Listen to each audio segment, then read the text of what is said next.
தெளிவான வானிலை அறிக்கைக்கு உங்களை அன்புடன் வரவேற்கிறேன். நான் தான் உங்கள் கோபிநாதன் பேசுகிறேன். இன்னைக்கு செப்டம்பர் 19ஆம் தேதி வெள்ளிக்கிழமை.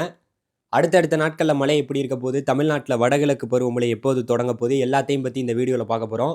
இது வரைக்கும் நம்ம சேனலை நீங்கள் சப்ஸ்கிரைப் பண்ணாமல் இருந்தீங்கன்னா சப்ஸ்கிரைப் பண்ணிங்க. வானிலை சார்ந்த செய்திகளை நீங்கள் எப்போதுமே தெரிஞ்சுக்கலாம். அதாவது பார்த்தீங்கன்னா, நமக்கு செப்டம்பர் 22ஆம் தேதி வரைக்கும் தமிழ்நாட்டுக்கு மஞ்சள் எச்சரிக்கை கொடுத்துருக்காங்க. நமக்கு மஞ்சள் எச்சரிக்கைனா, இப்போவே நம்ம தமிழ்நாட்டில் குறிப்பாக சென்னை, திருவள்ளூர் இந்த வடகடலோர பகுதிகளில் ஆங்காங்கே மழையானது விட்டு விட்டு பெய்துகிட்டு இருக்கு. மாலை நேரங்களில், காலை நேரங்களில். அதுக்கப்புறம் தமிழ்நாட்டில் ஒட்டுமொத்த பகுதி டெல்டா மாவட்டம், தென் மாவட்டம் எல்லா பகுதிகள்லையும் மழை இருந்துகிட்ருக்கு.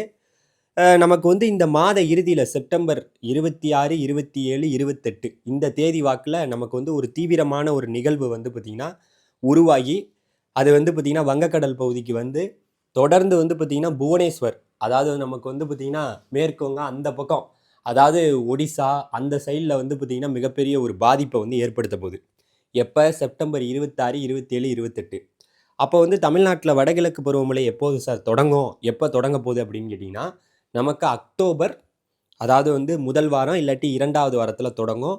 இந்த மாத இறுதியில் ஒரு தீவிரமான நிகழ்வு அது பார்த்திங்கன்னா வட கடலோரத்தில், குறிப்பாக அந்த நம்மளுடைய வட கடலோரத்தையே நோக்கி சென்று புவனேஸ்வர், விசாகப்பட்டினம் இந்த பகுதியில் ஒரு தீவிரமான மழையை, ஒரு நன்கமைந்த ஒரு தீவிரமான நிகழ்வாக உருவாகி நல்ல மழைப்பொழிவை அந்த பக்கம் கொடுக்க போகுது. தமிழ்நாட்டுக்கு மழை இதனால் எப்படி இருக்க போகுதுங்கிறத பொறுத்திருந்து தான் பார்க்கணும். இதே போல் வானிலை சார்ந்த செய்திகளை பார்க்கணுன்னா மறந்துடாமல் நம்ம சேனலை சப்ஸ்கிரைப் பண்ணிங்க. நன்றி.